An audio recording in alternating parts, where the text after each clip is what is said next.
Combien de personnes connais-tu qui sont rentrées au pays et qui ont fini par repartir déçues? Moi, j'en connais beaucoup. Et pendant longtemps, j'ai cru que je serais l'exception. Jusqu'à ce que je perde 100 000 euros, pas en une fois, pas au casino, tranquillement, en croyant que je faisais ce qu'il fallait. J'étais persuadé d'avoir un bon plan, le même plan que des milliers de personnes de la diaspora ont en tête en ce moment même. Rentrer au pays, tout plaquer, recommencer là-bas, chez nous, où la vie a du sens. Aujourd'hui, je vais te dire la vérité que personne dans la diaspora n'ose dire à voix haute. Je vais te montrer l'erreur exacte qui m'a coûté 100 000 euros et l'ordre précis qu'il fallait suivre pour l'éviter. Reste jusqu'à la fin, parce que la dernière partie, c'est celle qui change tout.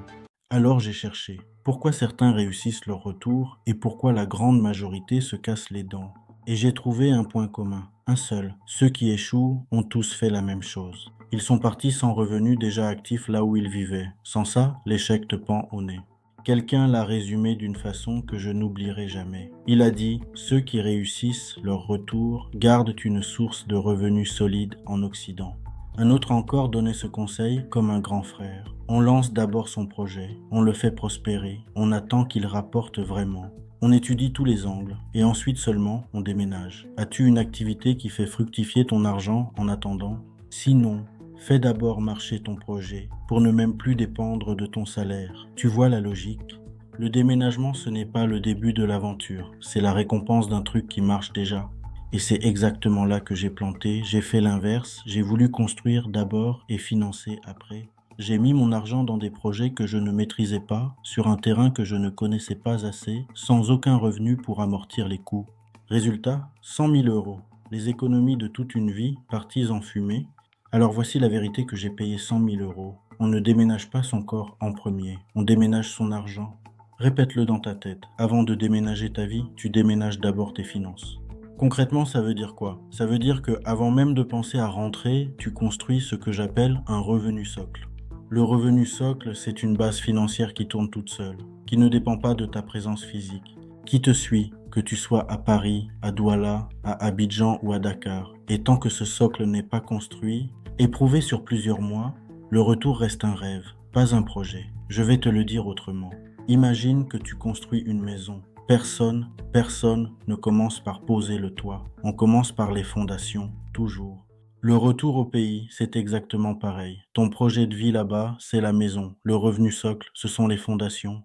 Si tu poses le toit avant les fondations, tout s'effondre. Et c'est précisément ce qui m'est arrivé.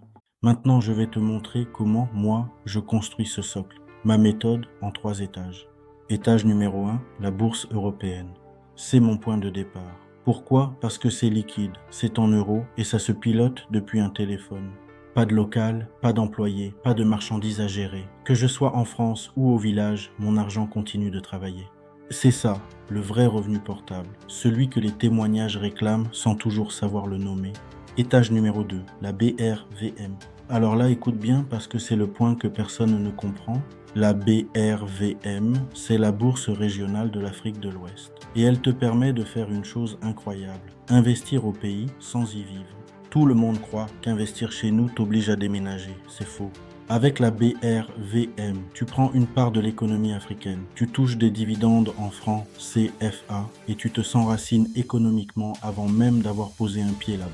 Tu te souviens de la question « As-tu une activité qui fait fructifier ton argent en attendant ?» Eh bien voilà ma réponse. Oui. Et une partie de cet argent travaille déjà en Afrique. Étage numéro 3, le foncier, la terre. Et celui-là, je le garde pour la fin, pas par hasard. Le foncier, c'est lourd, c'est lent. Une fois que tu as acheté, tu ne peux pas revenir en arrière en un clic. Ça demande de vraiment connaître le terrain, les gens, les pièges. Donc on n'y touche que quand les étages 1 et 2 rapportent déjà. Quand on a du cash qui rentre et quand on connaît le pays pour de vrai. L'erreur que j'ai faite, j'ai commencé par l'étage 3.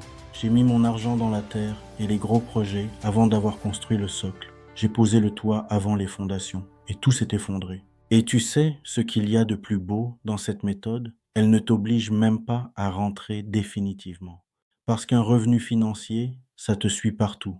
Tu peux faire des allers-retours toute ta vie, garder un pied en Occident, un pied au pays, vivre entre les deux au rythme que toi tu choisis. Quelqu'un l'a dit mieux que moi. Vouloir rentrer définitivement d'un coup, c'est souvent une utopie.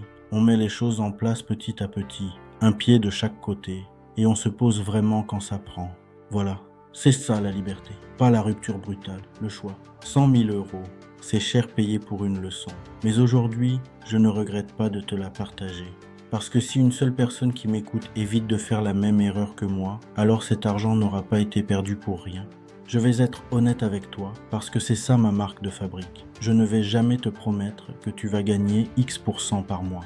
Ceux qui te promettent en ça, méfie-toi. Ce sont souvent les mêmes qui te font perdre ton argent. Ce que je te donne, ce n'est pas une promesse de gain, c'est un ordre logique. Le socle d'abord, la construction ensuite. La bourse européenne pour le revenu, la BRVM pour commencer à s'enraciner en Afrique, et le foncier en dernier quand le reste tient déjà debout. Évidemment, en quelques minutes, je n'ai fait qu'effleurer cette méthode. Si tu veux comprendre en détail pourquoi ces 3 étapes doivent toujours être suivies dans cet ordre, j'ai consacré une vidéo complète à ce sujet. Dans cette vidéo, je montre les 3 fondations indispensables avant de penser à rentrer au pays. Et je t'explique pourquoi la plupart des projets échouent lorsqu'on inverse cet ordre. Je te laisse le lien juste en description. Regarde-la jusqu'au bout. Je pense qu'elle changera complètement ta façon de préparer ton retour. Si cette vidéo t'a parlé, raconte-moi en commentaire où tu en es dans ton projet de retour. Je lis tous les commentaires. Et si tu veux continuer à apprendre avec moi, abonne-toi, parce qu'ici, on ne vend pas du rêve, on construit, étage par étage. Et souviens-toi toujours de cette phrase, on ne déménage pas son corps en premier, on déménage son argent. À très vite.